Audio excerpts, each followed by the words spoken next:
இப்போ முதல்வர் அவர்கள் தொடர்ச்சியாக எல்லா பக்கமும் பயணம் பண்ணார். மக்களுக்கு இடையூறு ஏற்படலையா?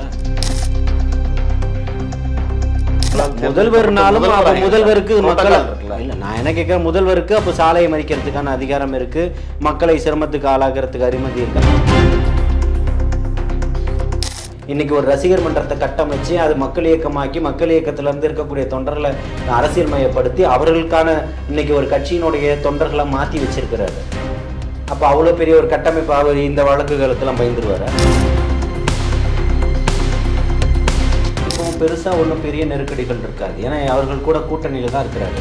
மக்களை காப்போம், தமிழகத்தை மீட்போம்னு எடப்பாடியார் பயணம் போய்கிட்டு இருக்கிறாரு. எங்கேயும் போக்குவரத்து நெரிசல் ஏற்படலையா? அவர் எதை மையமாக படுத்தி பேசுகிறாருன்றதான் இருக்கார். ஏர்போர்ட் மூர்த்தி அவர்கள் அவர் ஒரு கட்சியினுடைய தலைவர், அவருடைய கட்சிக்கு அவர் தலைவர். அது அங்கீகரிக்கப்பட்டதா அங்கீகரிக்கப்படாதான்றதெல்லாம் அப்புறம். அவருடைய கட்சிக்கு அவர் ஒரு தலைவராக இருக்கார். அப்போது அவர் டிஜிபியினுடைய அலுவலகத்துக்கு போகும்போது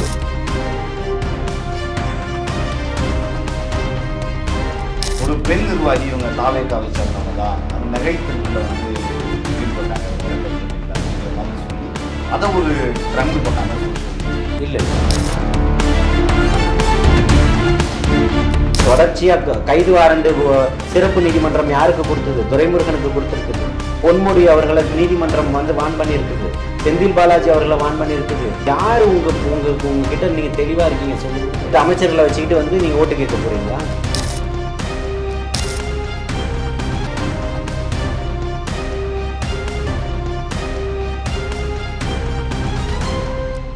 ஜாம்பவான் நேயர்களுக்கு பிரபாகரனின் அன்பு வணக்கம். இன்றைய அரசியல் அரங்கம் நிகழ்ச்சியில் நம்மோடு இணைந்திருக்கக்கூடிய சிறப்பு விருந்தினர் தாவேக்காவினுடைய ஆதரவாளர் திரு ஜலீல் அவர்கள். வணக்கம்ண்ணா. பல விஷயங்கள் தமிழக அரசியல் களத்துல போய்கொண்டிருந்தாலும் இப்போ சமீபத்துல நீங்க திருச்சியில தாவேக்காவினுடைய தலைவர் விஜய் அவர்கள் ஒரு பெரிய ஒரு நிகழ்ச்சி நடத்துறதா இருந்தது, மக்களை சந்திக்கக்கூடிய நிகழ்ச்சி தொடங்குறதா இருந்தது. முதல்ல ஒரு முறை ஒரு இடத்துல அனுமதி மறுக்கப்பட்டது, மறுபடியும் இரண்டாவது ஒரு இடத்துலையும் அனுமதி மறுக்கப்பட்டது அப்படிங்கிற செய்திகள் வந்தது. அதை தாண்டி புசி ஆனந்த் அவர்கள் மீது கூட வழக்கு பதிவு செய்யப்பட்டிருப்பதாக தகவல்கள் வருது. எப்படி பார்க்குறீங்க இந்த விஷயத்தை? இல்லை, அதை தாண்டி அதாவது இங்கே இருக்கக்கூடியது ஒரு சட்டத்தை மதித்து அனுமதி கேட்குறாங்க. இருக்கக்கூடியதில் இன்றைக்கி இருக்கக்கூடிய தமிழக வரலாற்றில் ஒரு மிகப்பெரிய ஒரு கட்டமைப்போட ஒரு முதன்மை சக்தியாக இந்த காலத்தில் வந்து நிற்கிறாரு அப்படின்னு சொன்னால் அது தமிழக வெற்றிக் கழகத்தினுடைய தலைவர் தளபதியாக தான் பார்க்கப்படுது. அப்பேற்பட்டவர் இன்னைக்கு இருக்கக்கூடிய பிரச்சனைகளை மக்கள் இடத்துல பேசுகிறாரு, சுற்றுப்பயணம் மேற்கொள்கிறாருன்றத ஒரு கால அட்டவணையாக தயார் செஞ்சு காவல்துறையினுடைய தலைமை அதிகாரிகளுக்கு கொடுக்கப்படுது. எந்த சம்பந்தப்பட்ட மாவட்டத்தினுடைய சரகத்துக்கு கொடுக்கப்படுது, அனுமதி கேட்கப்படுது. அப்போ ஒரு இடத்துல நீங்கள் அனுமதி மறுத்தால் அடுத்த இடத்துல குறியீடாக கொள்கிறாங்க, அந்த குறிப்பிட்டு இந்த இடத்துக்கு கேட்குறாங்க. அங்கே இல்லை அப்படின்னு சொன்னால் அப்போ காவல்துறை எந்த இடத்துல அனுமதித்தாலும் அந்த இடத்துல நடத்துறதுக்கு தயார்னு இன்றைக்கி சிடிஆர் நிர்மல்குமார் அவர்கள் மூலயமா இன்றைக்கி டிஜிபி அலுவலகத்தில் கொடுக்கப்படும். அவங்க கொடுக்குற இடத்துல நாங்கள் நடத்த தாராளமாக கொடுக்கக்கூடிய இடத்துல எங்கே இடையூறு இல்லைன்னு சொல்கிறீங்களோ அதை நீங்கள் சொல்லுங்கள், அந்த இடத்துல நாங்கள் நடத்திக்கிறதுக்கு தயாராக இருக்கோம்னு சொல்கிறாங்க. அப்போ அதை தானே குறிப்பிடணும். அப்போது இங்கே வந்து தொடர்ச்சியாக வந்து இதை கடந்து போகணும், இதை வந்து மறுதளிக்கணும் அப்படின்ற மாதிரியே ஒரு இடத்த வந்து ஒரு ஃபாலோ பண்ணிக்கிட்டு இருக்கிறாங்க தமிழகத்தினுடைய காவல்துறை. ஆட்சியாளர்களுக்கு மிகப்பெரிய ஒரு பயத்தினுடைய வெளிப்பாடாக தான் இது இருக்குன்றதுக்கு தான் இது ஒரு மிகப்பெரிய சான்றாக இருக்கும். நீங்கள் தொடர்ந்து நீங்கள் பண்ணுற எல்லா விஷயங்களிலும் முதல் மாநாடு தொடங்கி மறுக்கப்பட்டதாக சொல்லப்பட்டது. அப்போது அவங்க சொன்னாங்க சில கோரிக்கைகள்லாம் வைத்தோம், சில விஷயங்கள்லாம் புரோட்டோக்கால்லாம் இருக்குது, அதுபடி இருந்தால் நாங்கள் அனுமதி கொடுப்போம்னு சொன்னாங்க. அப்புறம் ரெண்டாவது மாநாட்டிலையும் இந்த பிரச்சனை வந்தது. மாநாடு முடிந்து இப்போ ஒன்று தொடங்குற இது வந்து சட்ட ரீதியாக தான் நடப்பதாக உங்களுக்கு தெரிகிறதா, இல்லை வேணும்னே ஏதாவது தாவேக்காவை ஒடுக்க வேண்டும் அப்படிங்கிற ஒரு காரணத்துக்காக நடக்கிறதா? இல்லை, சட்ட ரீதியாக தான் நடக்குது அப்படின்னு சொன்னால் இப்போ முதல்வர் அவர்கள் தொடர்ச்சியாக எல்லா பக்கமும் பயணம் பண்ணார். மக்களுக்கு இடையூறு ஏற்படலையா? இப்போ நேற்று ஜெர்மனிலேருந்து வந்துட்டார்.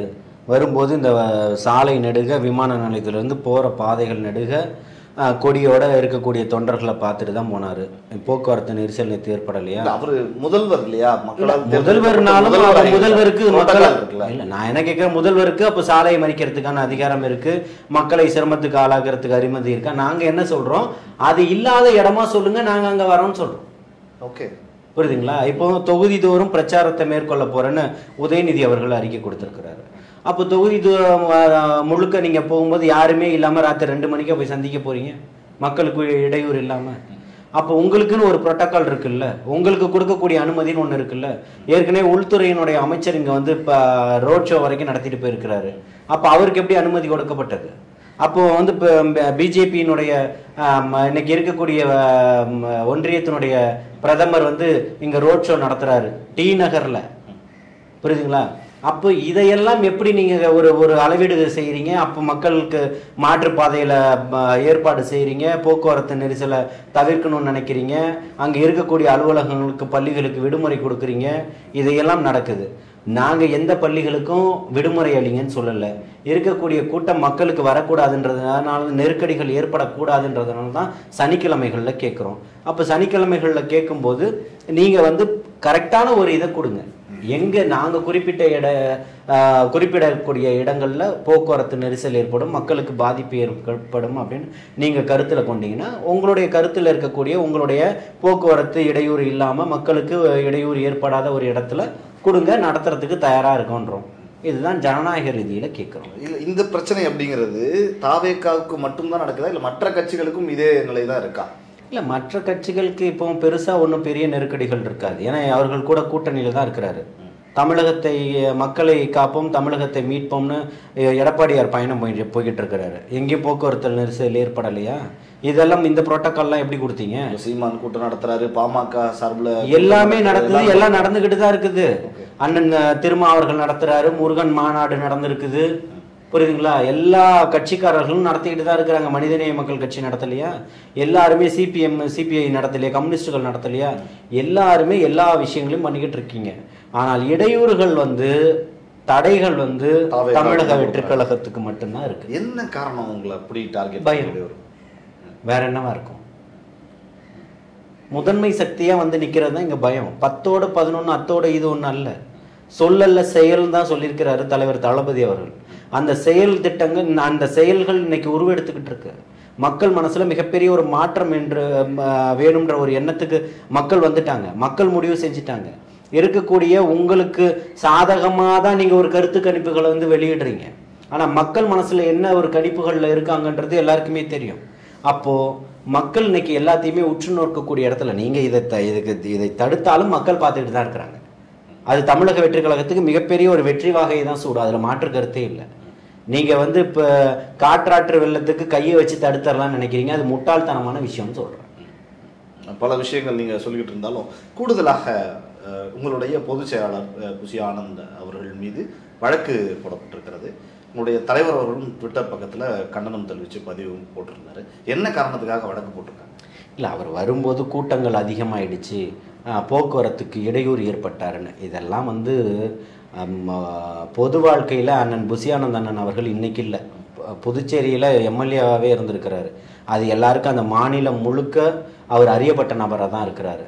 அவர் எங்கே சென்னையில் வந்தாலும், தமிழகம் முழுக்க எங்கே பயணம் போனாலும் தொண்டர்களுடைய ஆரவாரம் இருக்க தான் செய்யுது, கூட்டங்கள் வரதான் செய்யும், அந்த மாவட்ட செயலாளர்கள் வரதான் செய்வாங்க, இருக்கக்கூடிய தொண்டர்கள் அத்தனை பேரும் வரதான் செய்வாங்க, போக தான் செய்வாங்க. எந்த கட்சிக்கு வரல? இவர் திருச்சியில் நேரு போனார்னா கூட்டம் இருக்காதா? அன்பில் மகேஷ் போனால் கூட்டம் இருக்காதா? எல்லாத்துக்கும் இருக்கிறது தான், புரியுதுங்களா? இன்னைக்கு தோத்தே போயிருந்தாலும் இவர் நம்ம ராயபுரத்தில் முன்னாள் அமைச்சர் ஜெயக்குமார் வர்றாரு, ஒரு கூட்டம் வரதான் செய்யுது. கூட்டம் வராமல் இருக்குமா? அரசியல் கட்சிங்க, தொண்டர்கள் வரதான் செய்வாங்க, அது அவர்களுடைய உரிமை. ஒரு கட்சியோட பொதுச் செயலாளர், ஒரு கட்சியினுடைய பொதுச் செயலாளர், தமிழகத்தில் மிகப்பெரிய ஒரு மாற்று சக்தியா இருக்கக்கூடிய கட்சியினுடைய ஒரு பொதுச் செயலாளர். அப்போ வரும்போது கூட்டம் இருக்க தானே செய்யும். நீங்க என்ன எதை கண்ட்ரோல் பண்ணுவீங்க? அங்க கூட்டத்தில் அசம்பாவிதங்கள் நடக்குதா? அதான் நீங்க பார்க்கணும். இங்க சாதாரணமாக அசம்பாவிதங்கள் எவ்வளவு நடக்கு, நீங்க அதை கட்டுப்படுத்தலையே. கட்டுப்படுத்த வேண்டிய விஷயங்களை கட்டுப்படுத்தாம ஒரு அரசியல் கட்சிக்கு வரக்கூடிய விஷயங்களை நீங்க நிராகரிக்கிறீங்க, அதை வந்து மறுக்கிறீங்க அப்படின்றது அது ஜனநாயக உரிமையை மறுக்கக்கூடியது. ஒவ்வொரு முறையும் நீதிமன்றத்தினுடைய கதவுகளை போய் தட்டி தட்டி தான் வாங்கிட்டு வந்து தான் பண்ணணுமா?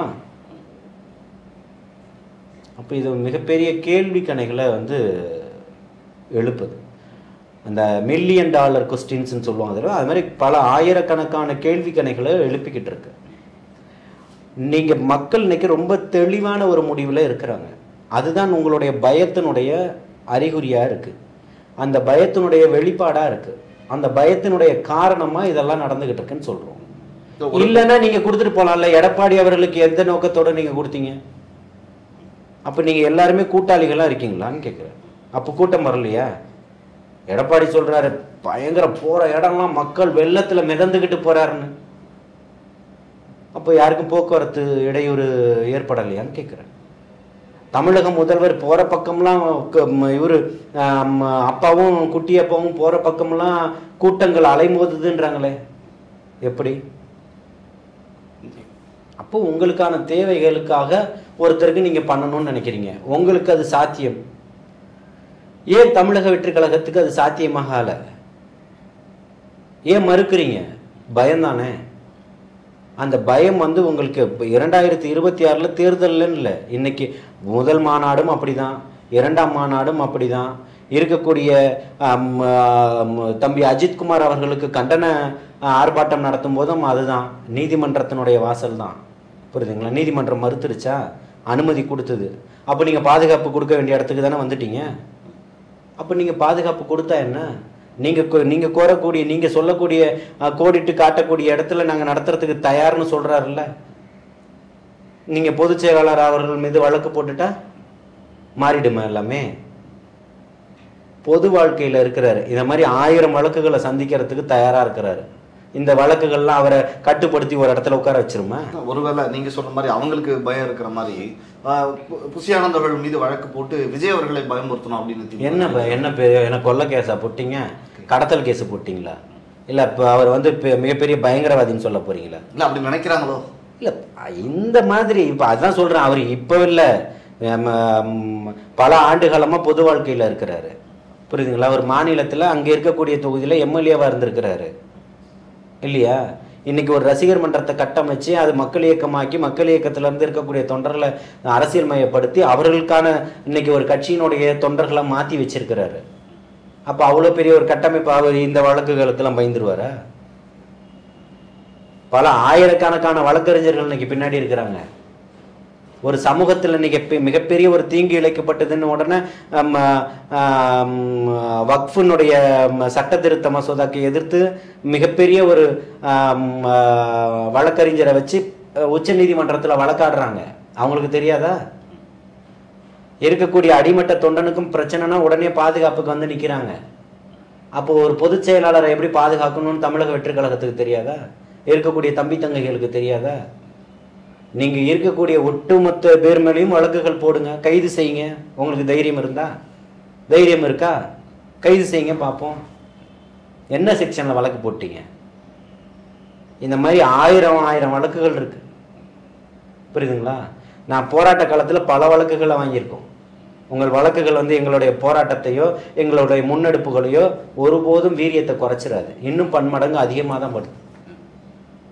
கைது பண்ணணுமா பண்ணுங்க அப்படின்னு கேட்குறப்ப இந்த விஷயங்கள் தொடர்ந்து இந்த ஒரு வாரமாக நம்ம பார்க்குறப்ப ஊடகங்களில் மெயின் ஸ்ட்ரீம் சேட்டலைட் நியூஸ் சேனல்களில் பேசக்கூடிய, குறிப்பாக திமுகவுக்கு ஆளுகிற கட்சிக்கு எதிராக பேசக்கூடியவர்கள் வழக்கு பதிவு செய்து கைது செய்யப்படுவது நடந்து வருகிறது. அது நேரடியாகவும் நடக்குது. ஏர்போர்ட் மூர்த்தி அவர்கள் வெளிப்படையாக கேட்கணும்னா சமீபத்தில் கைது செய்யப்பட்டார். அதே மாதிரி பத்திரிகையாளர் வாராகி அப்படிங்கிறவரும் கைது செய்யப்பட்டு சிறையில் அடைக்கப்பட்டிருக்கிறார். எனக்கு வந்த தகவல் படி திரு தடா ரஹீம் அவர்களை கூட காவல்துறை விசாரிச்சாங்க.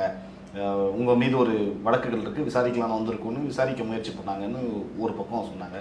அப்படியே இந்த பக்கம் வந்தோம்னா உங்கள் மீது புசியானந்த் அவர்கள் மீது உங்கள் கட்சியிலேருந்து வழக்கு போட்டிருக்காங்க. இதெல்லாம் எதையோ ஒரு அறிகுறியை சொல்கிற மாதிரி இல்லையா? இல்லை, வராகி அவர்கள் ஒரு பத்திரிகையாளர்ன்றதில் ஒரு அரசியல் விமர்சகராக பேசிக்கிட்டு இருக்கிறாரு. புரியுதுங்களா? இருக்கக்கூடியவர் அவருடைய நிலைப்பாட்டில் அவருடைய கருத்துக்களை சொல்கிறாரு. அவர் ஆதரவாக பேசுகிறாரா எதிராக பேசுகிறாருன்றதெல்லாம் அப்புறம். அவர் எதை மையமாக படுத்தி பேசுகிறாருன்றதான் இருக்கா. ஏர்போர்ட் மூர்த்தி அவர்கள் அவர் ஒரு கட்சியினுடைய தலைவர், அவருடைய கட்சிக்கு அவர் தலைவர். அது அங்கீகரிக்கப்பட்டதா அங்கீகரிக்கப்படாதான்றதெல்லாம் அப்புறம். அவருடைய கட்சிக்கு அவர் தலைவராக இருக்கார்.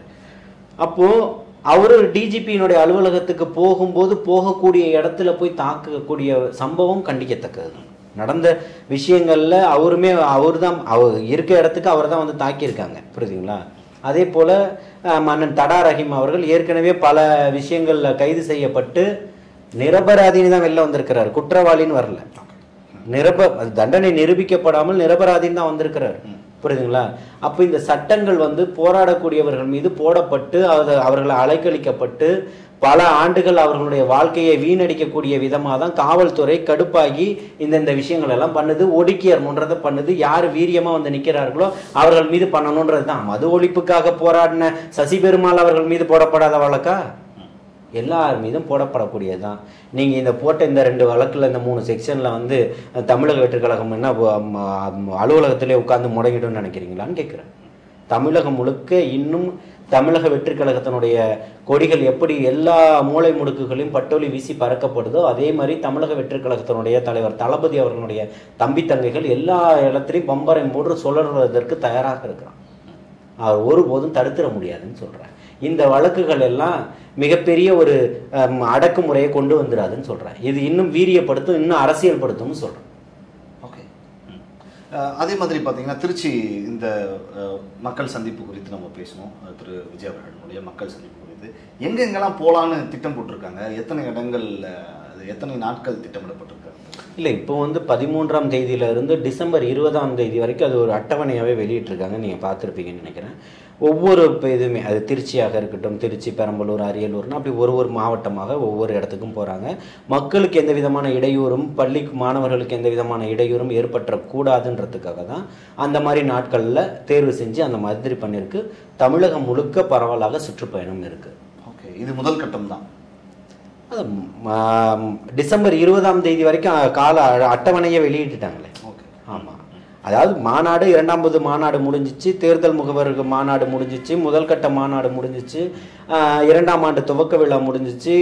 அதுக்கு அடுத்தது கட்சியில் அவர்கள் என்ன ஸ்ட்ராட்டஜி எடுத்திருக்காங்களோ அவர்களுடைய பாதை, கொள்கை தெளிவாக இருக்குது. பாதையும் பயணமும் ரொம்ப தெளிவாக இருக்குது. அதுதான் இன்னைக்கு ஆளக்கூடிய தரப்புல மிகப்பெரிய ஒரு அச்சத்தை ஏற்படுத்திக்கிட்டு இருக்கு அவர்களுக்கு. இவர்கள் என்ன சொன்னாலும் அவர்களுடைய விமர்சனங்கள் காது வரை தான் வந்து சென்றடையதை தவிர அதை தாண்டி இருக்கக்கூடிய செயல்பாடுகளை தடுக்கும் விதமாலாம் எதுவும் இல்லை. உங்களுடைய தமிழக வெற்றி கழகம் என்ன செய்யணும்னு நினைக்குதோ அதை செஞ்சுக்கிட்டு தான் இருக்குது. நீங்கள் 1000 கேள்வி கணைகளை வச்சாலும் சரி, அதையெல்லாம் துச்சமான தூக்கி போட்டுட்டு அவர் பாதையில் தெளிவாக பயணம் பண்ணிக்கிட்டு இருக்கிறாருன்னு சொல்கிறோம். நீங்கள் சொன்ன மாதிரி இந்த மக்களை சந்திப்பு அப்படிங்கிறது பல தலைவர்கள் பண்ணியிருக்காங்க. அதிமுகவிலிருந்து வெளியே வந்து அமமுக தொடங்கினப்போ டிடிவி தினகரன் தொடங்கி எந்த கட்சியிலுமே இல்லாத திருமதி சசிகலா அவர்கள்னு, இப்போ எடப்பாடி அதிமுக சார்பில் மக்களை சந்திக்கிறதுன்னு, திரு ஸ்டாலின் அவர்களும் கூட, முதல்வர் அவர்களும் கூட சந்தித்தது, உதயநிதி ஸ்டாலின் அவர்கள் மக்களை சந்தித்ததுன்னு இது எல்லாருமே பண்ணுறது தான். இதையெல்லாம் தாண்டி தாவேகா தலைவர் விஜய் அவர்கள் மக்களை போய் சந்திப்பது அப்படிங்கிறது எப்படி வேறுபடுதுன்னு நீங்கள் நினைக்கிறீங்க? இல்லை, இப்போ இவர்கள் எல்லாமே பண்ணினது பார்த்தீங்கன்னா ஆண்டவர்களும் ஆண்டுகிட்டு இருக்கக்கூடியவர்களும் அவர்களுக்குள்ள ஒரு உடன்பாடு இருக்கும். அதில் எப்போவுமே அவங்க சமரசம் பண்ணிக்க மாட்டாங்க. பொது வெளியில் வந்து சண்டையிடுவது போன்ற இருக்கும், ஆனால் உள்ளுக்குள்ளே எல்லாமே சமரசமாக தான் இருப்பாங்க. இந்த இருக்கக்கூடிய அத்தனை பேருக்கும் மிகப்பெரிய ஒரு மாற்றாகவும் மிகப்பெரிய ஒரு பிம்பமாகவும் வந்து நிற்கிறது தான் தலைவர் தளபதின்னு சொல்கிறோம். அதனால தான் இவர்கள் அத்தனை பேருமே அச்சப்படுறாங்க. அதனால தான் அவர்கள் சந்தித்தது எல்லாமே சாராயத்தையும் காசையும் கொடுத்து தான் வாக்குகளை வாங்கிடலான்ற எண்ணத்தில் தான் இருந்தாங்க. ஆனால் எதுவுமே இல்லாமல் மிகப்பெரிய ஒரு பிரம்மாண்டமான ஒரு கூட்டம் அலைமோதுது அப்படின்னா அதுக்கு காரணம் இங்கே மக்கள் மாற்றத்தை விரும்புகிறாங்கன்றதை புரிஞ்சுக்கிட்டாங்க. மக்கள் மாற்றத்தை விரும்புறது அது தலைவர் தளபதியாக தான் அந்த மாற்றத்தை கொண்டு வர முடியுன்றது தான் இவர்களுக்கான மிகப்பெரிய ஒரு அச்சமாக இருக்குன்னு சொல்கிறேன். பல விஷயங்கள் தாவேகாவுக்கு எதிராக ஆளுகிற கட்சி செய்து வருகிறதுங்கிறப்ப சமீபத்தில் ஒரு 2-3 நாட்களுக்கு முன்னாடி ஒரு பெண் நிர்வாகி, இவங்க தாவேகாவை சேர்ந்தவங்க தான், அவங்க நகை திருட்டில் வந்து ஈடுபட்டாங்க ஒரு வழக்கறிஞர் வீட்டில் அப்படிங்கிற மாதிரி சொல்லி அதை ஒரு ட்ரெண்ட் பண்ணாங்க சோஷியல் மீடியாவில் தான். பின்னால் வந்து அது தெரிஞ்சது அவங்க வந்து ஒரு திமுகவினுடைய நிர்வாகி, தாவேகா இல்லை அப்படின்னு தெரிஞ்சது. இந்த மாதிரியான சம்பவங்களை தாவேகா எப்படி கையாளுது? இது முதல் முறையாக அவங்களுக்கு நடக்குதா? இல்லை, அதாவது இல்லாதவர்களை வச்சு ஒரு ட்ரோல் பண்ணுறதும் அதை வந்து வைரல் ஆக்குறதும் திமுகவுடைய ஐடி விங் பண்ணக்கூடிய வேலைகள் அது எல்லாமே. ஆனால் அவங்க உங்கள் கட்சியில் இல்லை, அவங்க கட்சியிலலாம் இல்லை, எந்த நிர்வாகியாகவும் இல்லை. அது இப்போ அப்போவே செய்திகள் எல்லா தொலைக்காட்சிகளுக்கும் கொடுக்கப்பட்டுருச்சு. அந்த மாவட்ட செயலாளர் சப்பீன் அவர்கள் மூலியமாக அந்த ஊடகங்கள் அனைத்துக்குமே கொடுக்கப்பட்டிருக்குது. அப்போ வந்து அவர்கள் அந்த நிர்வாகத்திலே இல்லாத ஒருத்தர், கட்சியில் இல்லாத ஒருத்தரை தாவேகா நிர்வாகி, அவங்க வந்திருக்கலாம், போயிருக்கலாம், கூட்டத்தை நின்று பார்த்துருக்கலாம். அதுக்காக அவங்கள வந்து தாவேகா அவனுடைய பெண் நிர்வாகி அப்படின்ற மாதிரி போட்டுட்டீங்க. ஆனால் இங்கே அப்பட்டமே தெரியுத 14 ஆண்டுகளாக நான் தொடர்ச்சியாக திருடிக்கிட்டு இருந்தேன், திமுகவினுடைய ஊராட்சி மன்ற தலைவராக இருந்தேன், இப்போ நேற்று கைது செய்யப்பட்டிருக்கிறாரு. அப்போ இதுக்கு திமுக என்ன சொல்ல வருது? வெக்கப்பட வேணாமான்னு கேட்குறேன். வெக்கமும் மானமும் சூடும் சொரணையும் திமுகவுக்கு தான் வேணும். தமிழக வெற்றி கழகம் நீங்கள் சொல்லக்கூடிய அத்தனை குற்றச்சாட்டுகளையும் நிரூபிச்சுக்கிட்டு இருக்குது. அப்போ மானம் உள்ளவர்களாக இருந்தால் நீங்கள் என்ன பண்ணணும்? தொடர்ச்சியாக கைது வாரண்டு சிறப்பு நீதிமன்றம் யாருக்கு கொடுத்தது? துரைமுருகனுக்கு கொடுத்துருக்குது. பொன்முடி அவர்களை நீதிமன்றம் வான் பண்ணியிருக்குது. செந்தில் பாலாஜி அவர்களை வான் பண்ணியிருக்குது. ஏவா மேல இருக்கு, ஜெகத் ரட்சகன் மேல. யார் உங்ககிட்ட நீங்க தெளிவா இருக்கீங்க சொல்லுங்கன்ற இந்த அமைச்சர்களை வச்சுக்கிட்டு நீங்க ஓட்டு கேட்க போறீங்களா? மக்களை சுரண்டி, மக்களை கொள்ள அடிச்சு, மக்களுக்கு இடையூறு செஞ்சுக்கிட்டு, சமூக நீதியை காக்க மறந்து, படிக்கக்கூடிய மாணவர்களை காக்க மறந்து, போராடக்கூடிய தொழிலாளர்களுக்கு ஒரு தீர்வு கொடுக்க மறந்து, இருக்கக்கூடிய அரசு ஊழியர்களுக்கு தீர்வு கொடுக்க, போக்குவரத்து துறை ஊழியர்களுக்கு ஒரு தீர்வு கொடுக்க மறந்து, நீங்க சொன்ன வாக்குறுதி தான் தேர்தல் அறிக்கையில். ஜாக்டோஜி அமைப்பு படித்த பட்டதாரி ஆசிரியர்கள் இன்னைக்கும் போராடிக்கிட்டு இருக்காங்க. இன்னைக்கு அத்தனை பேரும் ஜாக்டோஜி அமைப்புகள் தலைவர் தளபதி அவர்களை சந்திச்சு நீங்க தான் அதற்கான தீர்வு 2026 மிகப்பெரிய ஒரு மாற்றம் தேவை, அதற்காக நாங்கள் உங்கள் பக்கம் நிற்கிறோம்னு சொல்றாங்க, பதிவு செய்யறாங்க. அப்படி பல இன்னைக்கு தமிழகம் முழுக்க மிகப்பெரிய ஒரு அதிர்வலைகள் ஏற்பட்டுக்கிட்டு இருக்கு தொடர்ச்சியாக. அதுதான் இங்க மிகப்பெரிய ஒரு தாக்கத்தை ஏற்படுத்த போகுது. காட்சிகள் எப்போவோ மாறிடுச்சு, ஆட்சி மாற்றம் நிச்சயமாக உண்டு, அதுல மாற்றமே கிடையாது. அந்த ஆட்சி மாற்றம் தலைவர் தளபதி அவர்களால் மட்டுமே இது சாத்தியம்னு சொல்லப்படுது. திருச்சியிலிருந்து இந்த பிரச்சாரத்தை திரு விஜய் அவர்கள் தொடங்குறப்ப அந்த மாவட்டத்தில் இருக்கக்கூடிய அமைச்சர், திமுகவினுடைய மூத்த அமைச்சர் KN நேரு அவர்களிடம் கேட்குறப்ப, விஜய் அவர்கள் இங்கிருந்து தொடங்குறாரு, இது திருச்சியில் ஒரு மாற்றத்தை ஏற்படுத்துமா அப்படின்னு கேட்குறப்ப, நான் இருக்கிற ஊரில் அது நடக்காது அப்படின்னு சொல்லியிருக்காரு KN நேரு. கடந்த 10 ஆண்டுகள் என்ன பண்ணாங்க? ஆட்சியிலேயே இல்லையே நீங்கள் 10 வருஷமா. அந்த அம்மா மீது மிகப்பெரிய ஒரு ஊழல் குற்றச்சாட்டு வச்சு 100 கோடி ரூபாய் குன்ஹா அவர்கள் பரபரப்பான ஒரு தீர்ப்பு கொடுத்தாரு. இந்தியாவிலேயே இது வரைக்கும் 100 கோடி ரூபாய் யாருக்கும் அபராதமே போடலைன்னுலாம் பேசப்பட்டது. ஆனால் 2வது முறை அந்த அம்மா ஜெயிச்சாங்களா இல்லையா? ஜெயிச்சாங்கல்ல. அப்போ ஒரு ஊழல் குற்றச்சாட்டு வைக்கப்பட்டு 100 கோடி ரூபாய் அபராதம் போடப்பட்டு சிறையில இருந்து வெளியில வந்தவர்களாலே அவர்கள் கூடவே உங்களால மோதி ஜெயிக்க முடியலையே. நீங்க திருச்சியில இருந்தா அப்ப அதை தான் சொல்றாரு தலைவர் தளபதி அவர்கள், மன்னர்கள்னு சொல்லிட்டு. இவர் குறுநில மன்னரா? கடவுள்கிட்ட இருந்து நேரடியாக அவதாரம் ஆயிட்டு அவர்கள்ட்ட கடவுள் நம்பிக்கை இல்லைன்னு சொல்லுவார். எல்லா இடத்துலையும் அவர்கள் தான் போய் நிற்பாங்க. அது மக்களை ஏமாற்றக்கூடிய விஷயம், புரியுதுங்களா? நாங்கள் கடவுள் நம்பிக்கை உங்களுக்கு வேண்டாம்னு சொல்லலை. ஏன் பொய் சொல்றீங்க, பித்தலாட்டம் பண்றீங்க, மடைமாற்றம் பண்றீங்க, மக்களை ஏமாத்துறீங்கன்னு கேட்குறோம். வல்லவனுக்கு வல்லவன் உண்டு வையகத்தில், புரியுதுங்களா? இவருக்கெல்லாம் தாத்தாலாம் இருக்கிறாங்க, புரியுதுங்களா? திருச்சி நேருன்னா என்ன அந்த நேருன்னு நினைச்சிட்டாரா? சுதந்திர போராட்டத்துக்காக போய் பல ஆண்டுகள் இந்த தேசத்துக்காக சிறையில் இருந்துட்டு வந்த நேருவா அவரு? தன்னுடைய உறவினர் பேர்ல நடக்கக்கூடிய மருத்துவமனையில இருக்கக்கூடிய அத்தனை கிட்னி திருட்டையும் நீங்க போட்ட குழு ஆய்வு செஞ்சு ஆமா நடந்ததுன்னு சொல்லுது. அத மாசு அவர்கள் முறைகேடுன்னு சொல்றாரு. வார்த்தை ஜாலங்களா இதெல்லாம் பண்ணி யாரை திருப்திப்படுத்த போறீங்க? திருச்சியை என்ன மிகப்பெரிய ஒரு கட்டமைப்பை மாத்தி வச்சிருக்கீங்க. நான் இருக்கிற வரைக்கும் நடக்காதுன்னா அப்ப இது ஜனநாயக நாடு இல்லையா? நீங்க பெரிய அரச குடும்பத்தை சார்ந்தவரா இல்ல மிகப்பெரிய ரவுடியா? யாரு நீங்க? மக்களால் தேர்ந்தெடுக்கப்பட்டவர் தானே. உங்களுக்கு எங்க இருந்து வந்தது இவ்வளவு தைரியம்?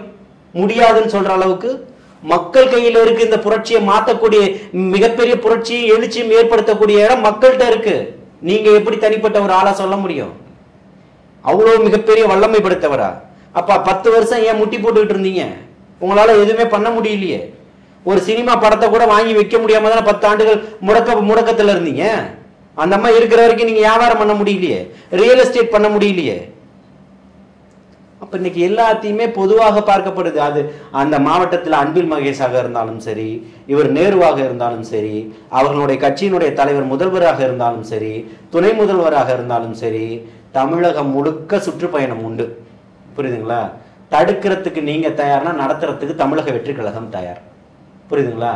அதை நீங்க பண்றதுக்கு உங்களுக்கு ஒரு இது இருக்கு. மக்களால் தேர்ந்தெடுக்கப்பட்ட ஒருத்தருக்கு உங்களுக்கு அந்த அதிகாரம் இருக்கும்போது மக்களுக்கு அதை விட ஜனநாயக உரிமை அதிகமா இருக்கு.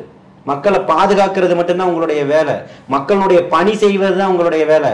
மக்களுடைய எழுச்சியும் புரட்சியும் தடுப்பது தான் உங்களுடைய வேலையா? கம்யூனிசத்தை பத்தி பேசுறாரு உங்க தலைவர். எது கம்யூனிசம்? நான் இருக்கும்போது நடக்காதுன்றது இது ரவுடித்தனம் இல்லையா?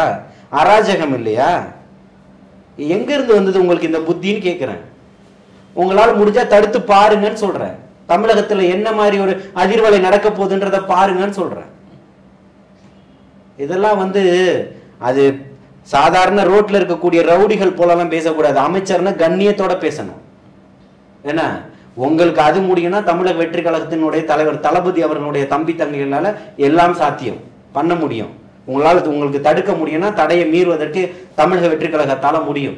மக்களுக்காக களத்துல வந்திருக்கு. எப்பேற்பட்டதா இருந்தாலும் தலைவர் தளபதி அவர்கள் சொல்லியிருக்கிறார், எந்த விஷயமாக இருந்தாலும் அது நம்ம பசங்க தான் செஞ்சிருக்கணும் அப்படின்றது. சொல்லல செயல்ன்றதான் அவர் கோடிட்டு காட்டுறாரு. நிச்சயமாக செய்வார். களத்துல இன்னைக்கு அவங்க தான் நிக்கிறாங்க. தமிழக வெற்றி கழகம் தான் நிக்குது. அதை பார்த்து தானே உங்களுக்கு இந்த அச்சம். ஏன் எடப்பாடியார வந்ததை உங்களால தடுக்க முடியல? ஏன்னா எங்க 2 பேரும் கூட்டாளிகள். நீங்க எல்லாம் பிஜேபி, நீங்க அவர்கள் நேரடி கூட்டாளி, நீங்க மறைமுக கூட்டாளி. அப்படி இருக்கீங்களா? வாங்க பார்க்கலாம். உங்களுக்கு அந்த சக்தி இருக்கும்போது எல்லார் கையிலும் ஒரு விரல் புரட்சி இருக்கு. மாற்றத்தை மக்கள் கொண்டு வரணும். நீங்க நேரு அவர்கள் முடிவு பண்ணிட முடியாது. நேருவா தமிழகத்தினுடைய பிரதிநிதி? ஒட்டுமொத்த தமிழ்நாட்டினுடைய பிரதிநிதியா? அப்போ நீங்க இப்ப சொல்லக்கூடியது மன்னராட்சியை போன்ற தத்துவத்தை தானே கொண்டு வருது. இங்க எங்க மக்களாட்சிக்கான ஒரு விடயமே இல்லாம இருக்கு. மன்னராட்சியா மக்களாட்சியான்றதை பார்ப்போம். அது மக்களாட்சி தலைவர் தளபதியால உருவாகுன்றதை சொல்றோம். பார்ப்போம். நிறைய தகவல் எங்களுக்காக திருச்சியில் நடக்கக்கூடிய தாவேக்காவுடைய இந்த பிரச்சாரம் குறித்து எங்களுக்காக பகிர்ந்து கொண்டீர்கள். உங்களுக்கு ஜாமான் நேயர்கள் சார்பாகவும் இந்த பிரபாகரன் சார்பாகவும் மனமார்ந்த நன்றிகள். நன்றி. வாழ்த்துக்கள்.